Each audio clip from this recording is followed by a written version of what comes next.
गांव में गोपाल और किशन दो भाई रहते थे। उनकी माँ का देहांत तो पहले ही हो चुका था। कुछ दिनों पहले पिता नथुलाल भी चल बसे थे। गोपाल और किशन दोनों भाइयों की शादी हो चुकी थी, लेकिन दोनों की बीवियों की आपस में नहीं बनती थी। गोपाल की पत्नी चंदा और किशन की पत्नी चमेली में अक्सर लड़ाइयां होती रहती थी। चंदा बड़ी थी, इसलिए वो चमेली को अपने जेठानी होने का रौब दिखाती थी और उसी से घर के सारे काम करवाती थी। दोनों भाइयों के पास एक गाय थी जिसका नाम जमुना था। चमेली, अभी तक खाना नहीं बनाया तूने? और ये जमुना क्यों चिल्ला रही है? देख, गोबर तो नहीं कर दिया उसने? एक काम ठीक से नहीं होता तुझसे।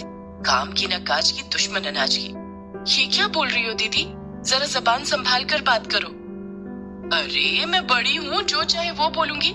तुझे वही करना पड़ेगा जो मैं बोलूंगी। ये घर तेरे भैया चलाते हैं। खेत पर तो सारा दिन मेरा पति खटता है। भैया तो खेत पर जाकर चारपाई पर सो जाते हैं। मुझे सब पता है। ज्यादा दिन चलेगा नहीं ये सब, मैं बता रही हूँ। बड़ी जबान चल रही है तेरी, अभी बताती हूँ तुझे, रुक। और दोनों औरतों में हाथापाई होने लग जाती है। अपनी अपनी बीवियों को लड़ता देख दोनों भाई भाग खड़े होते हैं। इस तरह से तो नहीं चलेगा किशन, हमें कुछ करना पड़ेगा। बात तो सही कह रहे हो भैया, लेकिन हम क्या कर सकते हैं?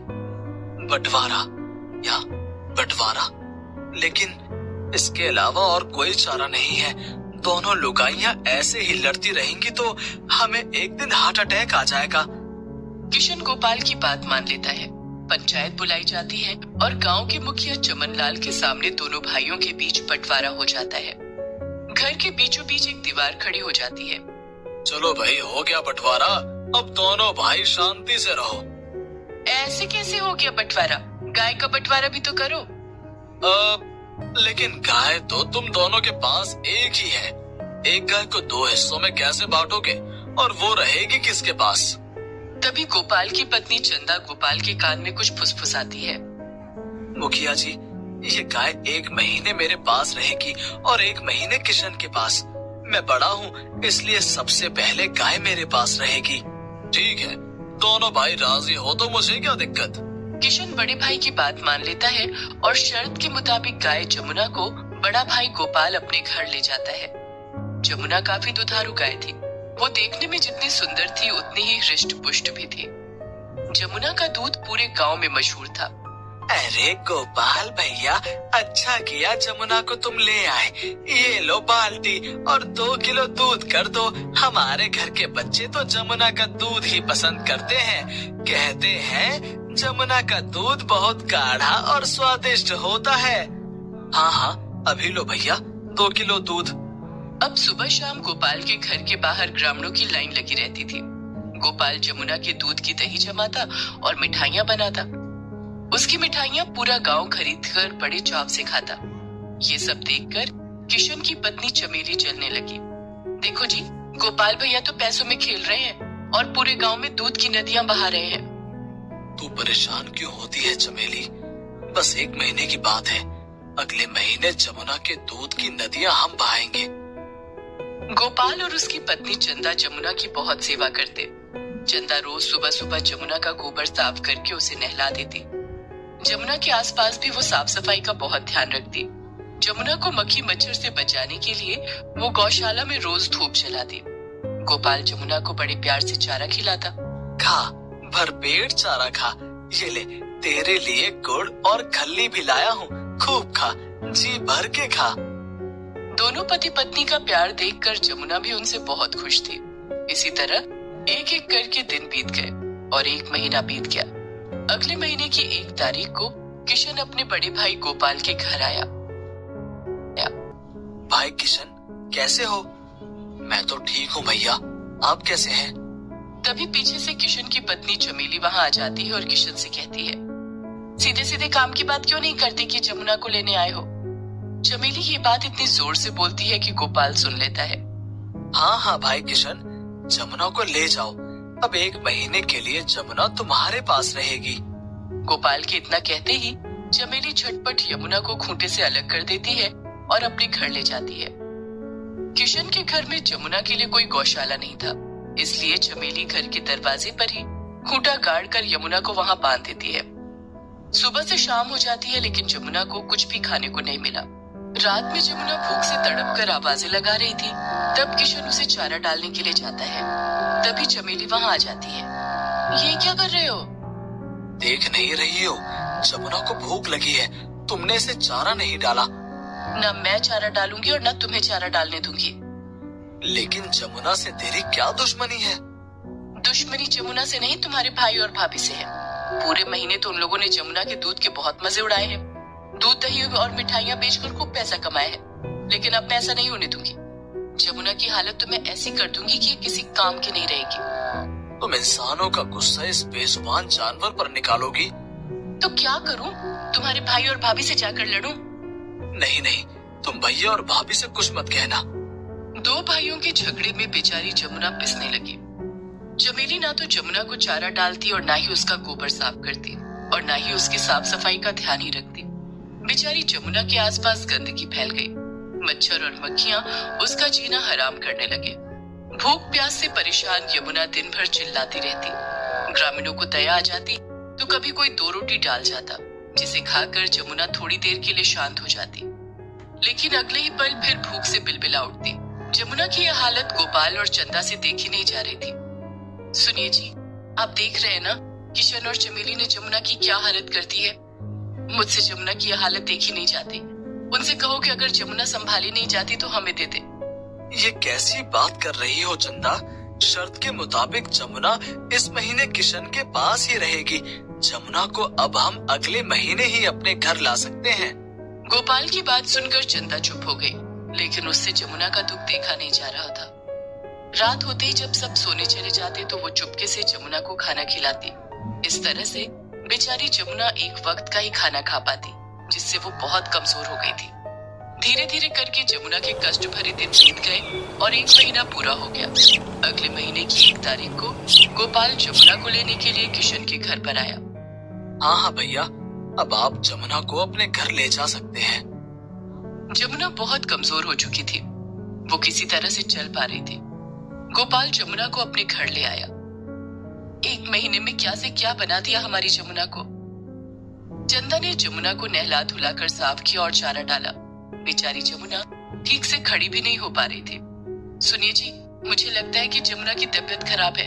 ये तो खड़ी भी नहीं हो सकती है। जमुना ने दूध देना भी बंद कर दिया है।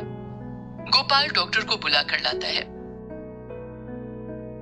सही खुराक न मिलने की वजह से ये बीमार हो गई है। मैं कुछ दवाइयाँ लिख रहा हूँ, चारे में डालकर इसे खिला देना। गोपाल और चंदा ने जमुना की खूब सेवा की, लेकिन जमुना पहले की तरह स्वस्थ नहीं हो पाई। हमारी जमुना का क्या हाल कर दिया इन कसाईयों ने। चंदा की बात सुनकर गोपाल को एक उपाय सूझा। वो जमुना को खूंटे से अलग करके अपने साथ कहीं ले जाने लगा। जमुना ठीक से चल नहीं पा रहा था तो गोपाल उसे डंडे से मारने लगा। तभी वहां से मुखिया चमनलाल गुजर रहे थे। अरे गोपाल, जमुना को डंडे क्यों मार रहे हो? ये तो पहले ही अधमरी हो गई है। तुम्हारे माता पिता ने इसे अपने बच्चों की तरह पाला है और तुम दोनों भाइयों ने इसकी ये हालत कर दी। हमारे बीच में ना पड़ो चाचा जी। जमुना अब किसी काम की नहीं रही। मैं इसे बेचने के लिए ले जा रहा हूँ। कहाँ बेचोगे इसे? इसे अब कौन खरीदेगा? कसाई के हाथों बेच दूंगा। जीते जी तो अब ये किसी काम ना आएगी, मर के तो काम आएगी। मुखिया चमनलाल चिल्लाने लगे। राम राम राम, ऐसे कैसे कसाई को बेच दोगे? इसका बंटवारा मैंने करवाया था। अब इस बात का फैसला मैं भी करूंगा, वो भी पंचायत के सामने। अगले दिन पंचायत बुलाई गई। दोनों भाई अपनी अपनी पत्नियों के साथ पंचायत के सामने हाजिर हुए। हाँ तो गोपाल, तुम जमुना को कसाई के हाथों क्यों बेचना चाहते हो? ये गाय तुम्हारे माता पिता की आखिरी निशानी है।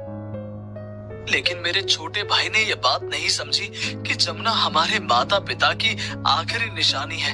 ये महीना पूरा होते ही जमुना को अगले महीने कसाई के पास जाना है, जो उसे तिल तिल कर मौत देगा। जमुना रोज भूख से तड़प तड़प कर मरेगी। इससे तो अच्छा है कि जमुना एक बार में ही मर जाए। इतना कहते ही गोपाल फूट फूट कर रोने लगता है।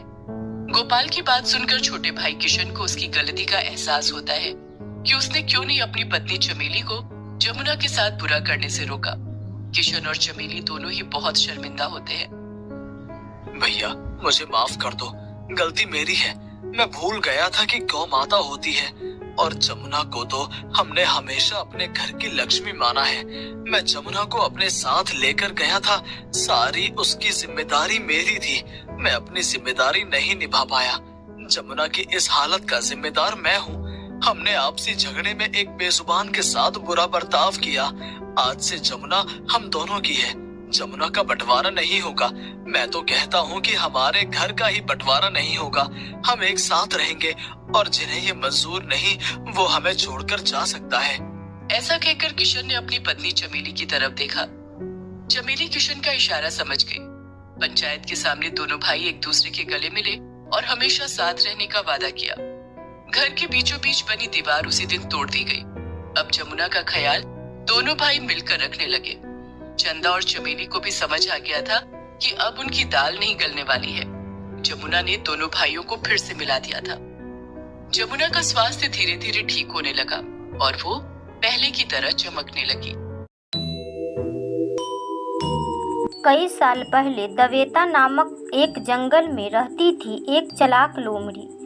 एक दिन वह भूख से बेहाल होकर पूरे जंगल में इधर उधर भटक रही थी। पूरे जंगल के चक्कर लगाने के बाद वह काफी थक गई। एक तो भूखा, ऊपर से थकावट। वह क्या करे यह उसकी समझ में नहीं आ रही थी। तभी उसकी नज़र एक मरे हुए जंगली भैंसे पर पड़ी। वह दौड़कर भैंसे के पास गई और भैंसे को खाने का प्रयास करने लगी, मगर भैंसे का मांस खा न सकी। ओहो, पूरे जंगल घूमने के बाद खाना मिला भी तो मैं उसे खा नहीं पा रहा हूँ। भैंसे के चमड़े काफी मोटी है, इसे कोई खूंखार जानवर ही चीर सकता है। लोमड़ी कुछ सोच ही रही थी कि वहाँ एक शेर आ गया। शेर को पास देख लोमड़ी बोली, महाराज की जय हो महाराज, मैंने अभी अभी इस भैंसे का शिकार किया है। आइए हम दोनों मिलकर इसका मांस खाते हैं। लोमड़ी की बात सुन शेर गुस्से से बोला, लोमड़ी तुम होश में तो हो? क्या तुम्हें पता नहीं कि हम किसी दूसरे के द्वारा किया हुआ शिकार को नहीं खाते हैं? हम जंगल के राजा हैं, हम खुद शिकार करके खाते हैं। शेर इतना बोलकर वहां से चला गया। शेर के जाते ही लोमड़ी भैंसे के मोटी चमड़ी को कैसे फाड़ा जाए यही सोचने लगी। तभी अचानक उसकी नज़र एक बाघ पर पड़ी जो कि उसी तरफ आ रहा था। ओहो, यह बाघ को भी इसी समय आना था। यह बाघ तो पूरा भैंस को अकेला ही खा जाएगा और मेरे लिए कुछ नहीं बचेगा। कुछ ही देर में बाघ वहां पर पहुंचकर बोला, अब तुम यहाँ से चले जाओ, यह मेरा भोजन है, मुझे बहुत जोरों से भूख लगी है।